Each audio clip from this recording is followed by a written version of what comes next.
রায়গঞ্জে হাটপাঙ্গাসী ইউনিয়ন পরিষদের সংস্কার কাজের ব্যাপক অনিয়মের অভিযোগ পাওয়া গেছে।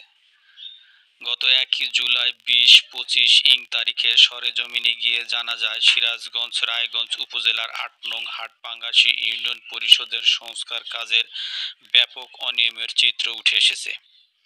এই সংস্কার কাজে 10 লাখ টাকা ব্যয় ধরা হলেও মাত্র 3 লাখ টাকার কাজ করা হয়েছে বলে জানান ইউনিয়ন পরিষদের সংশ্লিষ্ট কর্তৃপক্ষ। এছাড়াও ইউপি সচিব রেজাউল করিম বলেন, ঠিকাদারকে বা কোথাকার আমি ও প্রশাসক কেউই জানি না এবং শিডিউলের কাগজপত্র চাইলে আমাদের দেওয়া হয়নি।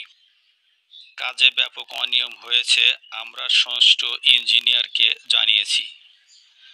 বাস্তবে দেখা যায়, রঙের কাজ বাজেট থাকলেও অনেক দরজায় এবং জানালায় রঙের কাজ এখনো করা হয়নি এবং 4 ইঞ্চি পরপর 10 মিলি রড দেওয়ার কথা থাকলেও 10 ইঞ্চি পরপর 5-6 মিলি রড ব্যবহার করা হয়েছে।